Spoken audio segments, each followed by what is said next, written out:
Hello et bienvenue pour ce nouvel épisode du podcast Envie de changement. Bienvenue pour cet épisode 107. J'espère que tu as la forme, j'espère que tu passes une très bonne journée tout simplement.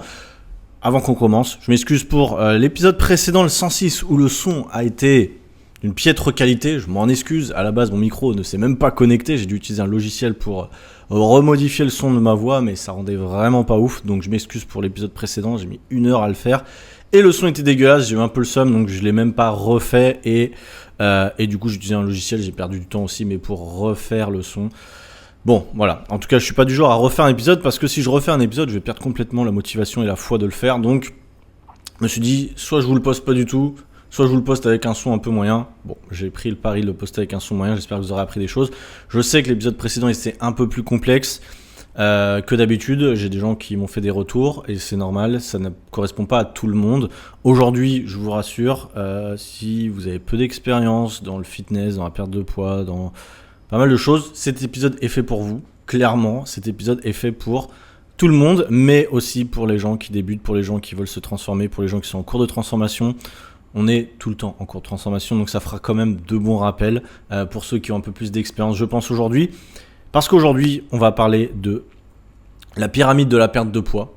Donc en gros, on va voir ensemble qu'est-ce qui est important, qu'est-ce qui n'est pas important, et pas que de la perte de poids, d'une manière générale, de la bonne santé, parce que y a souvent ce facteur santé qui est oublié par beaucoup de personnes lorsqu'elles veulent se transformer. On se retrouve, on va le voir, avec des régimes très bas en calories, avec des aliments pas forcément très intéressants nutritivement, et on se retrouve à être fatigué, pas en bonne santé, et du coup, perdre du poids mais pas être en bonne santé, excusez-moi, mais je ne vois pas l'intérêt.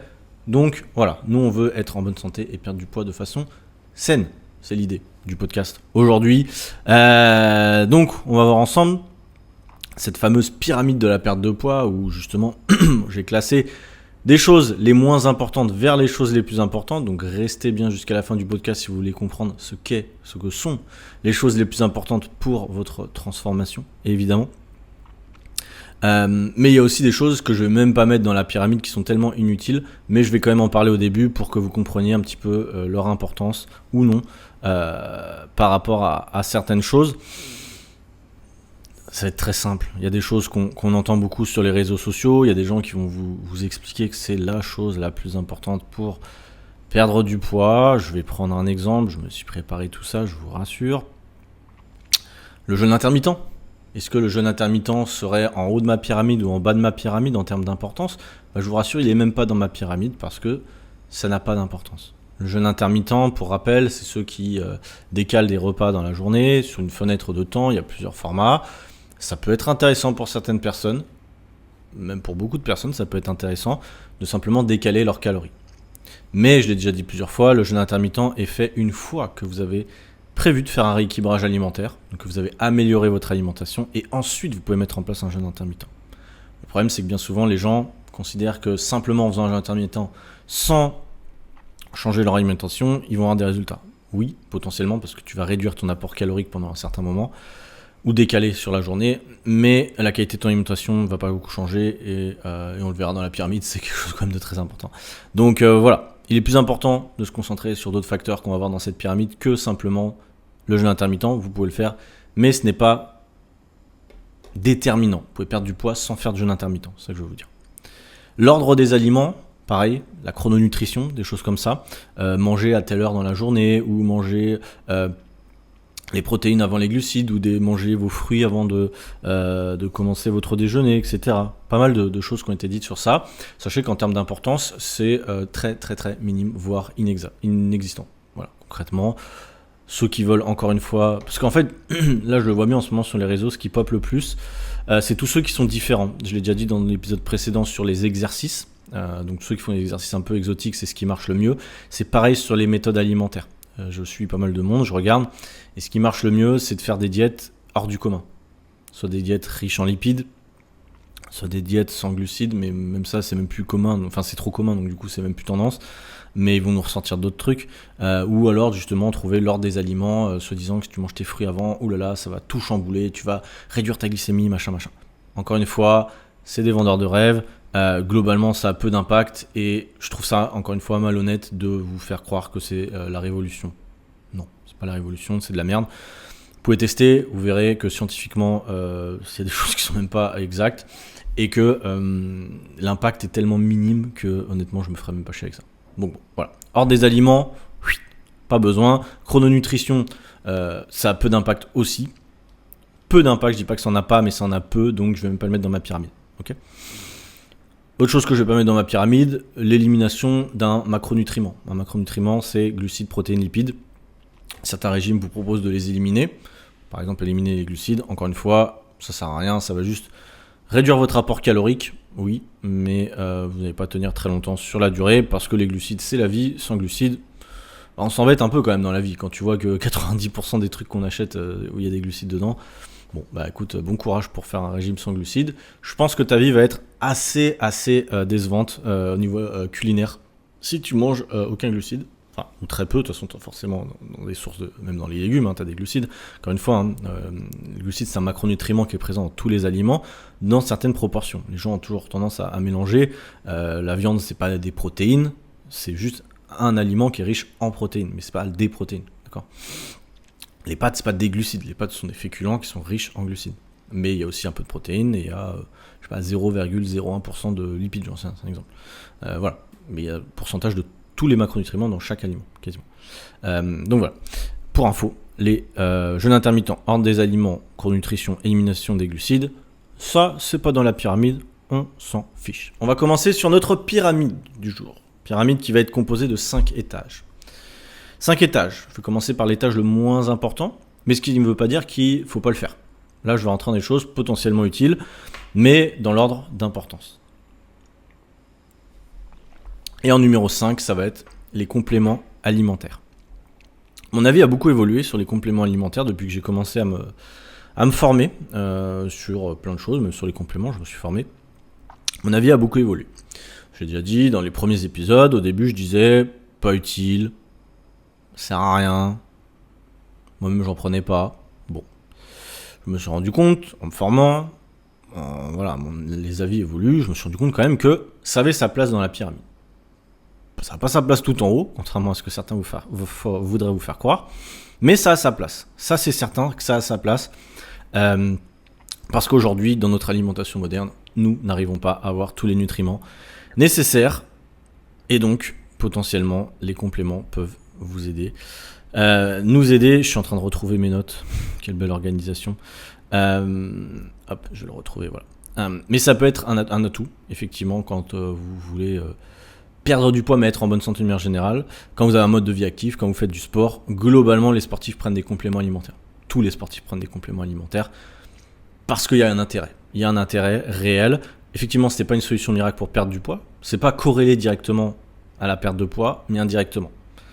Je prends l'exemple, il y a des multivitamines, certains sont efficaces, d'autres un peu moins, potentiellement, mais si vous consommez très peu de légumes, très peu de fruits, ou trop peu, entre guillemets, et que vous n'arrivez pas dans certaines phases à atteindre suffisamment de ces types d'aliments, vous pouvez vous complémenter. Encore une fois, privilégiez, faites l'effort avant de vous complémenter, faites l'effort quand même de choisir, manger 5 fruits et légumes par jour, machin, vous connaissez la chanson. Je pense que c'est le minimum, 5 fruits et légumes, sachant qu'il y a moins en moins de nutriments. Toi, dans les tomates, par exemple, je pense qu'il y a très peu de nutriments maintenant par rapport à avant. Pareil dans les pommes. Bon. Donc potentiellement un multivitamine peut vous aider. Je vous dis pas qu'il faut avoir une pharmacie entière, mais ça peut vous aider. Si jamais vous avez besoin d'infos, vous retournez sur l'épisode je ne sais plus combien où j'ai parlé de ça avec Gaëtan qui est responsable de chez NutriPure. J'ai déjà parlé plusieurs fois. Alors c'est un épisode qu'on a fait il y a un peu plus d'un an. Je vais vous retrouver le numéro parce que c'est un épisode que je vous invite à écouter évidemment. Ça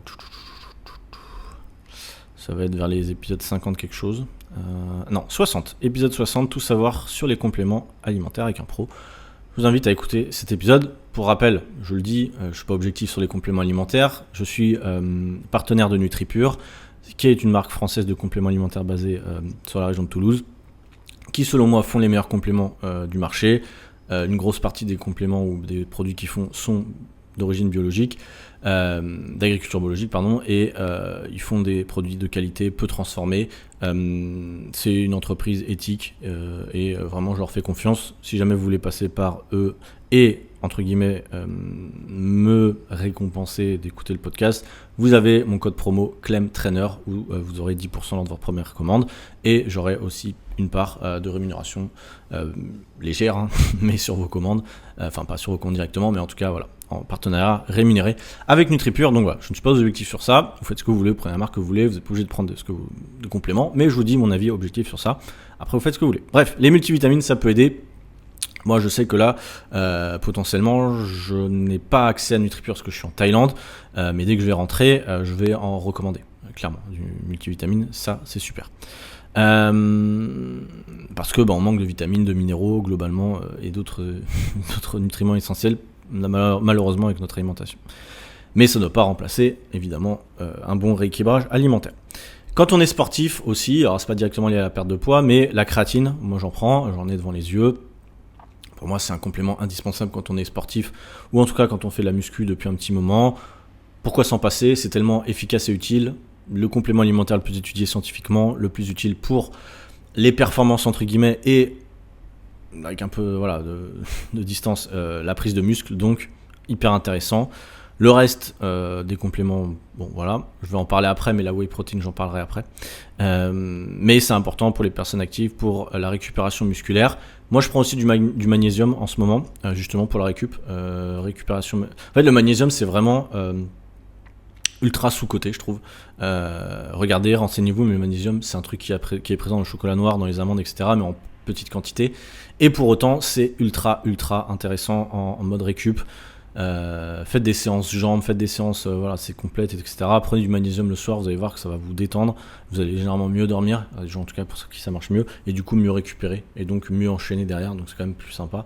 C'est un super complément alimentaire le magnésium, donc voilà, ça je vous invite aussi à regarder, il y en a aussi chez NutriPure.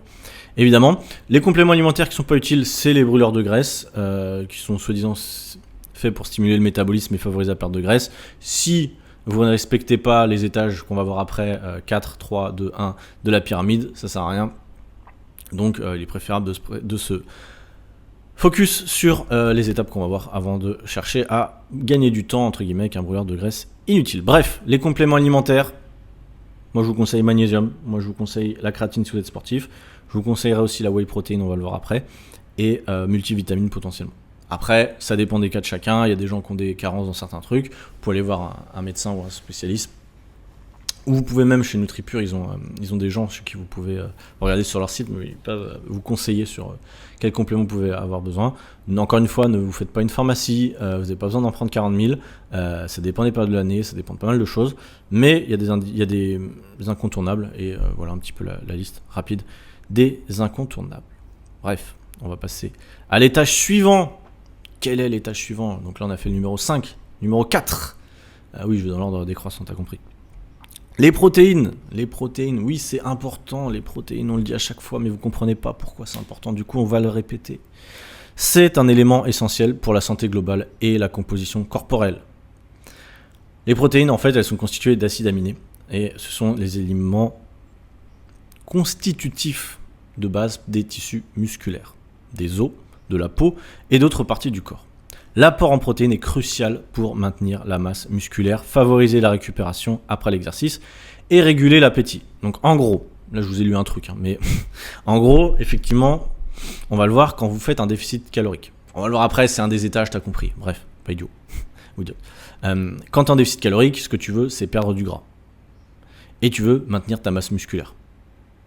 Il y a des gens, des fois qui vivent sur une autre planète, je m'en excuse, mais qui me disent « je veux perdre le muscle de mes jambes ».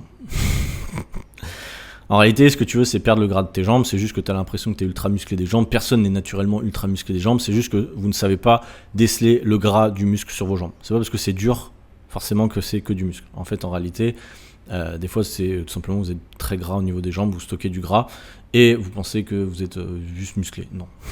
En fait, malheureusement, non. Enfin, vous avez du muscle forcément comme tout le monde, mais globalement c'est du gras que vous avez 99% du temps. Donc faites un déficit calorique, on va le voir après, spoil un des étages, mais t'as compris. Et surtout, apport en protéines minimum, entre 1 gramme, si vous faites pas trop de sport, 1 gramme par kilo de poids de corps, à 2 grammes, si vous voulez optimiser, par kilogramme de poids de corps. Je fais 60 kg, je fais 1,5 multiplié par 60, ça fait 90 grammes de protéines. Pour beaucoup, ils pensent que c'est très difficile à atteindre, etc. En réalité, non, c'est une question d'habitude. Oui, au démarrage, c'est difficile. Si jamais tu manges 0 g de protéines par jour, entre guillemets, et que tu n'as pas l'habitude, oui, ça va te faire un peu bizarre. C'est comme quelqu'un qui marche 2000 pas par jour, on lui dit d'en marcher 10 000, ça va sembler un truc de fou. Sauf que d'expérience, que je vois avec mes élèves, on y arrive très bien, il suffit d'y aller progressivement, potentiellement de se faire accompagner encore une fois, mais vous pouvez y arriver, tout le monde y arrive, donc voilà. Vous n'êtes pas différent des autres, vous pouvez y arriver, il suffit de trouver la bonne formule. Peut-être votre objectif, j'en sais rien, c'est 100 grammes de protéines par jour, bah ça fait 3 fois 30 grammes. 3 fois 30 grammes, donc vous faites 3 repas, vous divisez à peu près, voilà. 30 grammes le matin, 30 grammes le midi, 30 grammes le soir. En réalité, tu manges 3 œufs le matin, 100 grammes de fromage blanc, tu as 30 grammes, à peu près. Le midi, tu manges 150 grammes de poisson ou de viande, tu as 30 grammes. Le soir, tu remanges 150 grammes de poisson ou de viande, ou, je sais pas, 200 grammes de lentilles, et un yaourt, tu es à 30 grammes. Voilà, point. Voilà, il n'y a pas besoin de plus, c'est tout. Donc c'est pas très compliqué en réalité, c'est juste une question d'habitude.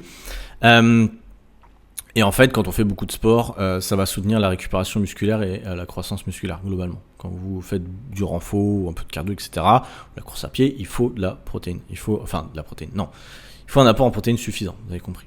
Il y a différents types de sources de protéines. Protéines maigres, volaille, en général dinde. Poulet, vous avez le poisson, vous avez les œufs, les produits laitiers potentiellement, le tofu, les légumineuses, les noix, les oléagineux, etc. Mais alors bon, c'est plus riche en lipides qu'en protéines. Et les œufs aussi, c'est assez riche en lipides. Généralement, j'ai un débat avec une élève, un échange avec une élève cette semaine. Elle me dit, ouais, mais quand je prends beaucoup de protéines, ça fait beaucoup augmenter mon apport calorique. J'ai envie de te dire oui, mais on s'en fiche. Il faut privilégier ça dans tous les cas comme apport en nutriments. Donc, trouve autre chose pour limiter l'apport calorique, mais les œufs, 2 œufs, alors oui, 2 œufs ça fait un peu de calories, parce qu'il y a des bons lipides, mais ça marche super bien, et donc voilà, vous pouvez prendre des œufs. Ne faites pas genre, je vais manger que le blanc pour économiser des calories, je trouverais ça un peu idiot, vous privez la plupart des nutriments, on va le voir après, les nutriments c'est important. Donc voilà, répartissez la consommation de protéines toute la journée pour maximiser la synthèse protéique musculaire et optimiser les effets sur la composition corporelle. Bref, les protéines c'est aussi ultra rassasiant. Qui dit rassasiant dit moins d'envie de fringales, moins d'envie de sucre, de ce que vous voulez. Et donc, au final, une meilleure gestion de votre apport calorique. Et donc, généralement, un déficit calorique. Et donc, une perte de poids, tout simplement. Donc, ne vous privez pas des protéines. Aujourd'hui, si tu fais un repas full protéines, c'est-à-dire 100 grammes de poisson, de viande, plus des pâtes, par exemple, tu vas me dire, ouais, c'est très calorique, les pâtes, ça fait grossir. On va dire que ça va te faire 500 calories, on va dire 5 grammes. Je peux te dire qu'avec ces 500 calories, tu vas être calé pendant 3-4 heures. Que si tu commences à faire le mode régime, prendre une vieille salade à 200 calories, où il n'y a que de l'air dedans, il n'y a que de l'herbe et de l'air, on va dire. Le problème, il est là, c'est que une heure après, tu vas avoir faim. Tu vas lutter toute la journée contre ces petites fringales et à la fin, tu vas craquer sur du chocolat, peut-être qu'il va faire encore plus que 200, 300, 400 calories et au final, tu vas peut-être être à 600, 700 calories avec ta salade et ton craquage. Que si tu avais suivi la stratégie d'aliments rassasiants, pâtes plus poisson, alors je pense qu'il y aurait des légumes aussi, mais tu as compris, et bien oui, tu auras un apport calorique plus important lors de ton repas, mais tu serais calé plus longtemps, et donc à la fin de la journée, tu aurais moins de frustration et tu aurais mieux géré ton apport calorique, c'est certain. Réfléchissez à ça, je sais que c'est contre-intuitif pour beaucoup de personnes qui considèrent que un aliment fait perdre du poids, etc. Bref, vous avez compris dans le podcast, j'en ai déjà parlé plein de fois. Mais il faut, en fait, la plupart des gens, pourquoi ils perdent pas de poids, c'est qu'ils ont des croyances sur la perte de poids qui sont très, très, très, très, très difficiles à faire passer. Vous êtes dans le faux. Pour la plupart des gens, je suis désolé de vous le dire, vous êtes dans le faux sur l'alimentation depuis des années. Si vous faites le yo, c'est que la plupart des gens n'ont pas compris. Il y a beaucoup de gens qui veulent pas que vous compreniez, je l'ai déjà dit plusieurs fois, mais la plupart des gourous, des coachs que vous avez, ou certains, ils veulent pas vous expliquer pourquoi. Ils vont pas vous faire un podcast gratuit en vous expliquant les trucs. Eux, ce qu'ils veulent, c'est vendre leur méthode, tu vois. Ce qui est logique, on est d'accord, moi aussi je veux vendre ma méthode. vous n'êtes pas idiot, je fais pas tout gratuitement. Les gens qui pensent que tout est fait gratuitement, je pense que vous vivez dans un monde un peu idéaliste, hein, tout le monde veut gagner sa vie. Mais bon, il y a quand même des méthodes pour le faire, je pense, il y a une certaine éthique à avoir. Et le but premier, je pense quand même que c'est d'aider, et après c'est de gagner sa vie. Si tu penses juste à gagner ta vie, il y en a, ça se voit, hein, moi je le vois, ça tient pas bien longtemps. Les gens vous font pas confiance. Donc bref, vous avez compris. Je vais passer à l'étage suivant, mais l'apport en protéines, c'est important. Ah oui, tiens, la whey protein. La whey protein, j'en ai déjà parlé plein de fois. La whey protein, c'est de la protéine extraite du petit lait, donc un complément alimentaire qui n'est pas obligatoire. Moi, j'en prends actuellement dans les petits shakers que je prends ici en Thaïlande. Ça me fait 28 grammes de protéines le matin, sachant que je prends pas d'œufs, etc. ici, là. Et donc, je commence ma journée avec mes 30 grammes. J'en prends aussi après l'entraînement. C'est pas forcément obligatoire d'en prendre un juste après, mais parce que j'ai la dalle, donc ça me fait 60 grammes de protéines juste avec ces deux trucs-là. Sachant qu'après, je prends un peu de poulet le midi ou un peu de trucs ou d'autres viandes le soir. Je suis à plus de 100 grammes largement et hyper facilement grâce à ces deux shakers et la viande que je consomme. Je dois être à 150 grammes par jour à peu près de protéines. Bon, c'est peut-être, voilà, au moins je suis à 2 grammes quasiment par kilo de poids de corps. C'est optimisé, ça me va très bien, sachant que je mange moins de glucides en ce moment. Donc voilà, bref, c'est pas très compliqué. Ce n'est pas du dopage, ce n'est pas mauvais pour la santé la whey protein, ce n'est pas mauvais pour les reins. Encore une fois, vous avez des croyances. Si vous pensez ça, vous êtes bloqué par des gens qui vous ont dit ça, des médecins, des trucs qui sont bloqués dans les années 80. En 2024, plus personne ne peut vous dire que la whey protein c'est du dopage ou que c'est mauvais pour la santé. C'est un aliment comme un autre, il y en a qui sont de très bonne qualité, je le redis, la whey protein de chez NutriPure, selon moi c'est la meilleure du marché global, j'ai jamais goûté une whey aussi pure entre guillemets, bon, pas parler de drogue mais aussi pure, moins transformée possible, et j'en ai fait quand même pas mal, hein. Tu vois, je voyage quand même beaucoup, donc je peux vous dire qu'en France on a quand même des produits de qualité, des gens qui font attention à votre santé, et oui ça a un certain coût, mais honnêtement j'ai jamais vu un produit aussi qualitatif. Voilà, c'est mon avis, vous faites ce que vous voulez avec ça. Bref, étage suivant, le sommeil. Ah, le sommeil, oui, c'est un étage qui est casse-couille, c'est un étage qui est important. 5, 4, 3, donc c'est l'étage numéro 3. Le sommeil. Le sommeil joue un rôle essentiel dans la gestion du poids et la santé en général. Il régule le métabolisme, les hormones et les fonctions cognitives, ce qui peut avoir un impact significatif sur la perte de poids. Un sommeil de qualité, d'une durée de 7 à 9 heures par nuit. Alors ça dépend des gens. Il y a des gens, ils dorment 6 heures, ils sont en super forme. Ils ont de la chance. Il y a des gens, ils dorment 9 heures, ils sont éclatés, ils ont besoin de dormir encore, ou 8 heures, ils ont besoin de dormir encore plus. Ça dépend des gens, on n'est pas égaux par rapport à ça. Bon, voilà, on n'est pas égaux. Mais en tout cas, un sommeil de qualité, c'est un sommeil récupérateur, un sommeil où tu ne travailles pas toutes les 5 secondes, où t'es en sommeil profond, généralement. C'est pas toujours évident, mais... Bon, ça joue beaucoup, on a tous eu des fois des problèmes de sommeil, on le voit bien. Ça joue sur la faim, ça joue sur l'envie de s'entraîner, ça joue sur plein de trucs, l'humeur. Moi je sais que quand je dors pas bien, mon humeur est vraiment pas bonne. Je le vois même dans mes performances, enfin bref, moi je sais que c'est un impact très important. Mais c'est aussi un impact sur la santé, la perte de poids, on va le voir. Lorsque tu manques de sommeil, en gros, ça va perturber la production d'hormones liées à l'appétit, telles que la leptine et la gréline, ce qui peut entraîner une augmentation de l'appétit et des fringales pour les aliments riches en calories ou en glucides, enfin bref, c'est ce qu'ils me disent. De plus, le manque de sommeil peut augmenter les niveaux de cortisol, une hormone du stress liée à une prise de poids accrue et une résistance à l'insuline. Bon, il y a des choses qui sont vraies, des choses qui sont moins vraies, qui seraient à tempérer dans ce que je viens de lire, effectivement. Voilà. Mais en tout cas, un sommeil adéquat favorise également la récupération musculaire, la régénération cellulaire, ce qui est essentiel pour soutenir les efforts d'entraînement et favoriser la croissance musculaire. En outre, un sommeil de qualité peut améliorer l'humeur, la concentration et la motivation, ce qui peut t'aider à rester engagé sur tes objectifs de perte de poids. Pour améliorer la qualité de ton sommeil, tu peux adopter des habitudes de sommeil saines, telles que maintenir un horaire régulier de coucher et de lever. C'est vrai que c'est hyper important. On est peu à le faire, de se dire, voilà, je sais pas, à 22h30, je coupe tous mes écrans et je me mets au lit. Enfin, il faudrait couper au moins une heure avant, normalement, mais bon, bref, t'as compris. C'est pas évident, mais voilà. Le mieux, je pense, ça serait de prendre un bouquin, j'ai dit plusieurs fois, mais 1 heure avant de dormir, tu prends un bouquin où tu fais de la méditation, tu te poses, tu te déconnectes, tu parles avec quelqu'un, bref, et tu coupes tout, ton téléphone, même la télé, c'est de la daube, avant de dormir, et tu te poses dans un endroit calme, lumière tamisée, on va dire, ou même dans le noir, et tu commences à te préparer à t'endormir. Je peux te dire que tu vas t'endormir beaucoup plus rapidement que si tu es sur ton téléphone. C'est sûr que si tu te couches à 1h du mat, c'est parce que globalement tu es avec ton tel depuis 3 heures et que ton cerveau il n'a pas capté que c'était l'heure de dormir, c'est normal. Et également un truc important, c'est limiter la consommation de caféine. On le sait, mais vraiment ça joue. À partir de 15 heures, je vous conseille d'arrêter toute la caféine. On pourrait dire ouais moi ça me fait rien, etc. Il y a des gens, il y a beaucoup de gens qui pensent que ça leur fait rien. En France on est plus au courant, mais il y a des pays dans lesquels j'ai voyagé, les mecs ils prennent du café le soir, ouais non ça me gêne pas pour dormir.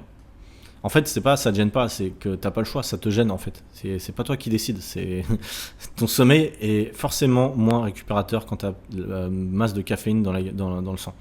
Donc quoi qu'on en dise, c'est chiant en fait, faut pas boire du café le soir. Le café, faut pas le prendre non plus dès le réveil. Généralement, c'est ce qu'on préconisait à un moment. Alors après, il y a des autres études qui ont un peu changé sur le sujet. Moi, généralement, j'attends au moins 1 heure et demie avant de prendre mon premier café. Il y a des études qui sont sorties, j'ai vu il y a peu de temps là sur un site spécialisé qui disait que finalement c'est du bullshit. Bon, à voir, dans le doute, voilà. Pourquoi ? Simplement parce qu'on voulait que vous vous réveilliez naturellement, pas besoin d'un boost de caféine entre guillemets dans la gueule dès le matin, parce que ça va un peu vous chambouler, ce qu'il disait. Bref, en gros. Et du coup, limiter aussi la caféine. En fait, par exemple, si tu prends 5 cafés, le temps que ça s'élimine de ton sang, cette caféine, ça va prendre beaucoup plus de temps. Donc, effectivement, l'heure à laquelle tu vas arrêter, c'est important, mais aussi le nombre de cafés que tu vas prendre, en tout cas, milligrammes de caféine que tu vas prendre. Les boissons énergisantes, c'est pour ça qu'il faut essayer de limiter quand même, parce que pour certaines, c'est trop. Ils ont mis trop de caféine dedans, ça sert à rien. Et ça va chambouler ton sommeil, quoi qu'on en dise. Donc c'est vraiment, je pense, les boissons énergisantes, c'est vraiment un dernier recours. Tu vois, si vraiment t'es ultra fatigué, t'as besoin d'un boost ou j'en sais rien à un moment de la journée, mais c'est pas tous les jours. Si t'en bois tous les jours, c'est pas très cohérent, je pense. Même le café, à la base, on devrait pas en boire tous les jours, ou alors un tous les jours. Mais je pense que si t'arrives à t'en passer, à terme, il y en a plein, des mecs dans le fitness ou quoi, ou des filles qui commencent à parler de ça et d'arrêter la caféine. Je pense que c'est mieux. Mais bon, c'est un petit plaisir de la vie aussi. Bon, voilà, bref. L'alcool aussi, on l'a déjà dit, mais avant de se coucher, c'est pas ouf. Ils disent aussi pratiquer des techniques de relaxation, comme la méditation, la respiration profonde en prévision de ton sommeil. Tu optimises tes chances de réussite dans tes objectifs de perte de poids et de maintien d'une vie saine. Bref, le sommeil, c'est important, t'as compris. On va parler 400 ans sur ça. Étage suivant, étage numéro 2. Donc là, c'est important. Le déficit calorique. Et oui, le fameux déficit calorique, on en parle tous les jours, toutes les semaines. J'adore. C'est pas j'adore. Encore une fois, c'est pas une méthode, hein, je le dis 15 fois, mais les gens pensent toujours j'ai fait le déficit calorique. Non, c'est pas une méthode, chef, c'est juste une conséquence de tes actions. C'est pas moi, voilà, c'est pas la méthode du déficit calorique. Je sais pas pourquoi on pense que c'est une méthode. Ça me perturbe beaucoup toute cette méconnaissance qu'on a sur la perte de poids. C'est vrai que ça me saoule un peu.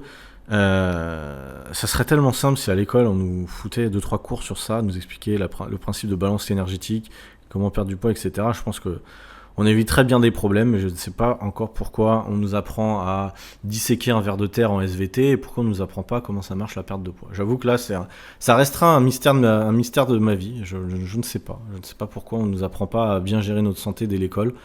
Et on nous apprend à disséquer des putains de vers de terre ou on nous apprend, j'en sais rien, à faire de la flûte, alors qu'on en a absolument rien à foutre. J'avoue que ça reste un mystère pour moi. Si tu réfléchis bien, il y a pas mal de choses où c'est quand même un grand mystère de l'éducation.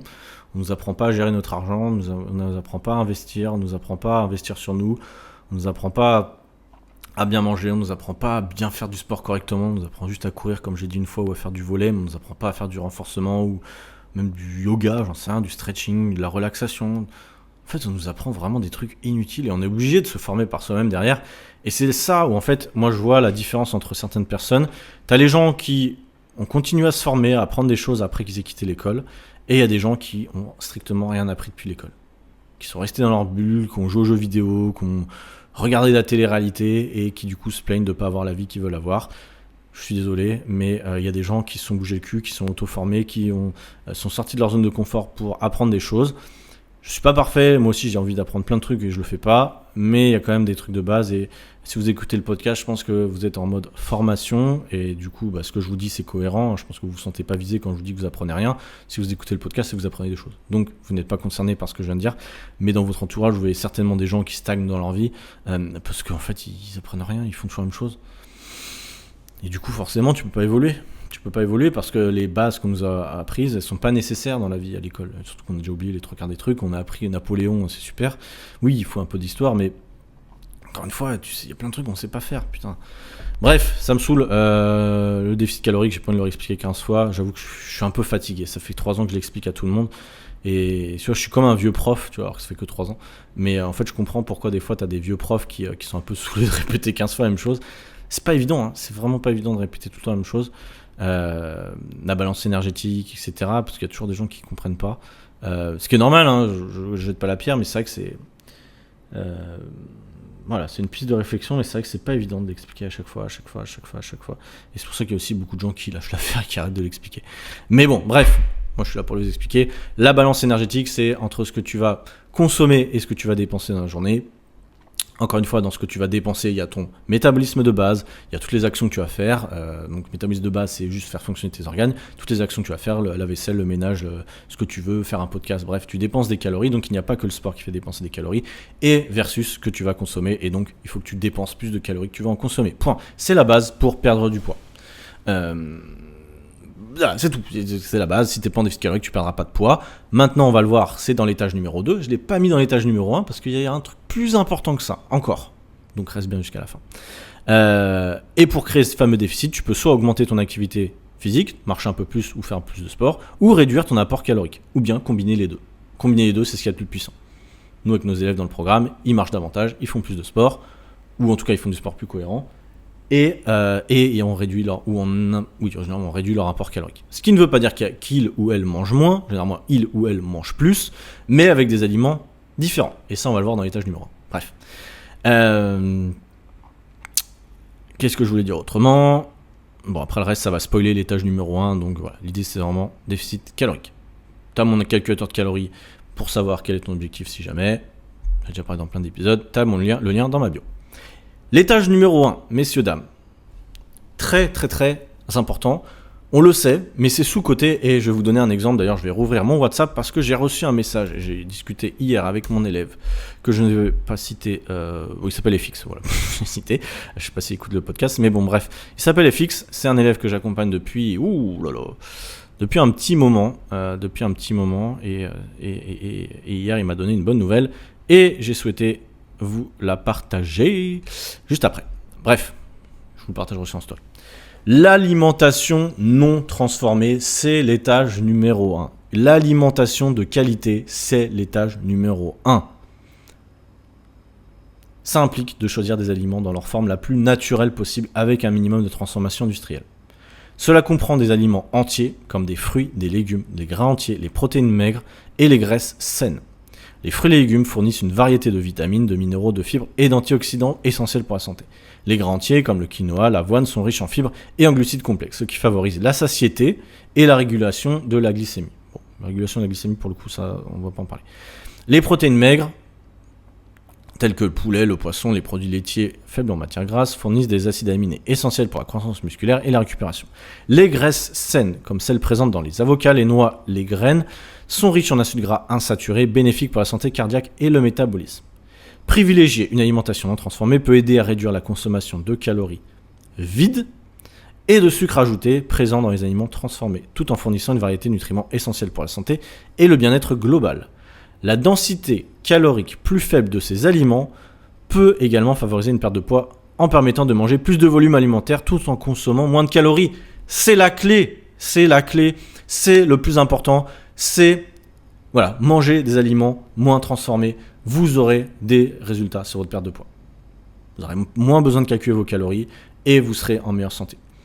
Il est plus important d'être en bonne santé et d'avoir un peu de gras que de faire un déficit calorique ultra important, avoir une composition corporelle de merde et avoir une santé de merde. Donc, privilégiez les aliments de qualité. Si aujourd'hui vous êtes élève de mon programme, si aujourd'hui vous n'êtes pas élève de mon programme, peu importe, si vous voulez faire d'une perte de poids, n'oubliez pas le facteur des légumes. Je sais que c'est casse-couille, je sais qu'on se trouve 15 000 excuses pour pas en manger suffisamment, mais vraiment vous passez à côté de quelque chose de très important et vous vous plantez si vous pensez que vous pouvez perdre du poids sur le long terme en continuant à manger de la merde simplement parce que vous êtes en déficit calorique. Oui, on parle de flexibilité alimentaire, oui, vous pouvez vous faire plaisir, mais si vous faites plaisir constamment et simplement vous êtes ce mouche en déficit calorique, vous allez droit dans le mur. Vous n'aurez jamais le physique que vous voulez obtenir, c'est sûr, et vous n'aurez jamais la santé optimale que vous voulez avoir. Voilà, faut être logique. On peut se faire plaisir. Moi, je vais vous donner l'exemple de FX, justement. Je peux vous donner son exemple. On va le voir ensemble. Il m'a écrit un message hier. En gros, on s'est eu en visio hier, on a fait un rendez-vous. Et ensuite, il m'a envoyé un message. Je vous le dis. Salut Clément. J'ai fait des prises de sang dans le cadre d'un suivi médical. J'étais agréablement surpris par mon taux de cholestérol. Au début du coaching, en janvier 2023, j'étais pas sur les bonnes normes. Et aujourd'hui, mes taux sont revenus à la norme. Je ne prends aucun traitement pour cela, j'ai simplement changé ma nourriture plus équilibrée en mangeant de tout. Mais sur tes préconisations alimentaires. Et bien les effets sur le corps sont bien présents. Alors il m'a fait une capture d'écran de son taux de cholestérol. Bon, je connais pas exactement, je sais pas exactement ce que ça veut dire, mais en tout cas voilà.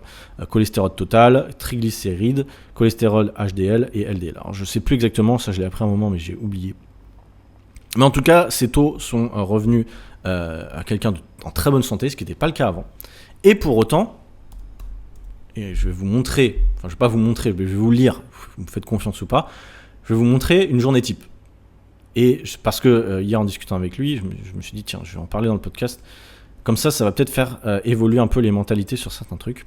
Parce que la bonne santé c'est lié à une bonne alimentation, on va le voir, lui il mange bien, cet élève, mais pour autant il boit de l'alcool, pour autant il fait des fêtes, des soirées, etc.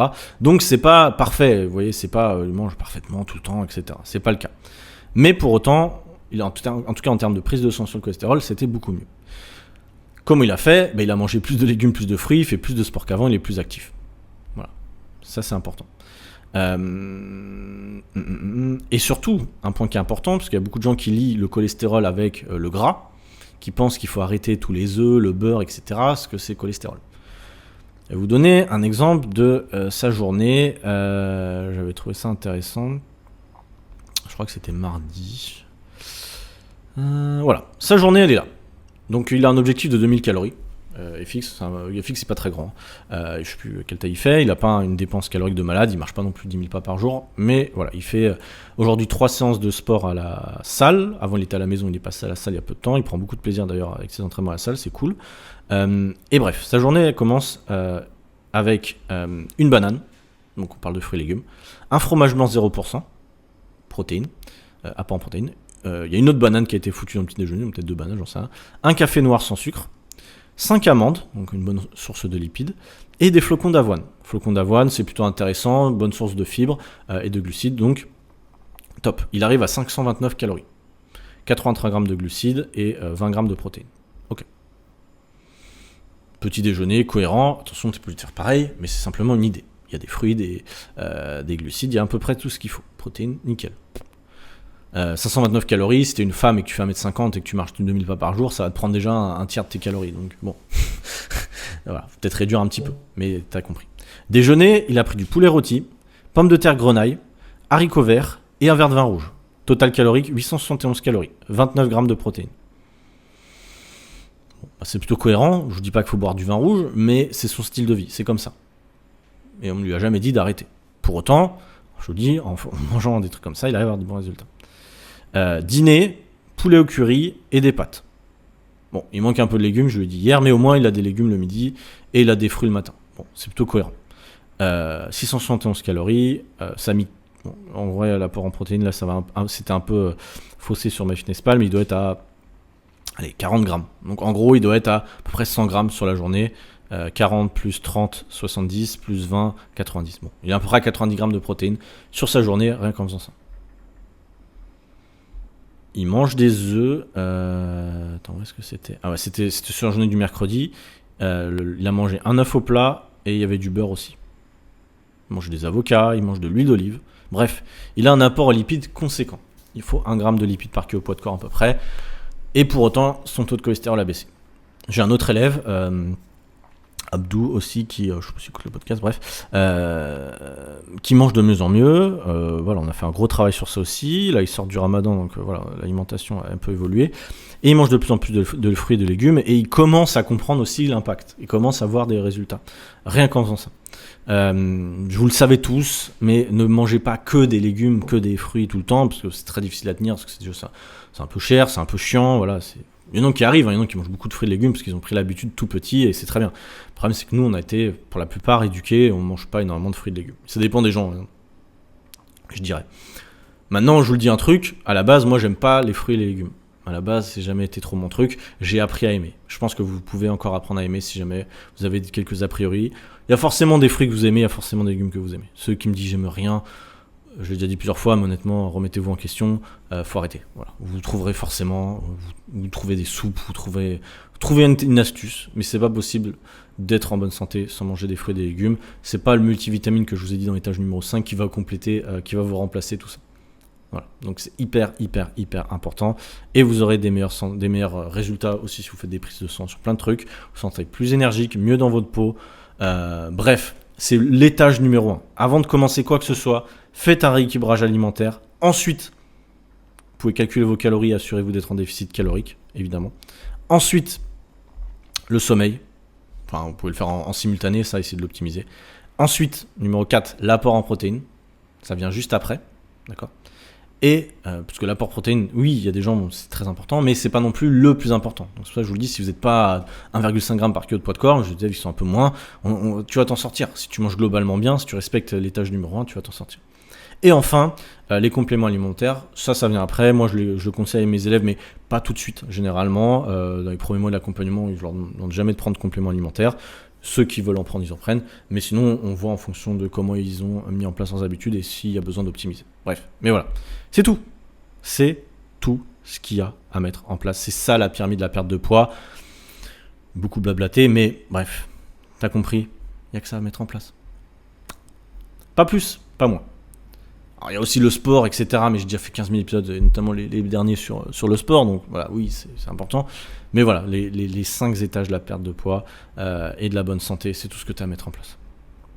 Si jamais, tu ne sais pas comment optimiser tout ça, mettre en place, nous, c'est ce qu'on fait dans notre accompagnement, dans le programme Athletic Body, c'est exactement ça. Moi, j'ai repris cette pyramide et c'est ce que j'essaye d'optimiser chaque semaine avec mes élèves. C'est comme ça qu'ils ont d'excellents résultats. D'ailleurs, je voulais vous partager les résultats d'Alexandra. Vous avez eu un de ses témoignages à 60 jours. C'était même avant 60 jours quand je voulais partager dans le podcast. En réalité, elle avait perdu 8 kilos en 60 jours. On vient de terminer, là on est le 19 avril quand j'enregistre, mais quand il sortira le podcast, elle aura terminé. Donc bravo encore à toi Alexandra, je pense que tu écouteras le podcast. Elle a perdu 13 kilos. 13 kilos en 3 mois. Et je vous parle pas de 13 kilos perdus en faisant un régime hypocalorique, des trucs dégueulasses, etc. Non. 13 kilos en faisant 3 séances de sport à la maison et en mangeant et en faisant des week-ends parfois au restaurant, etc. 13 kilos.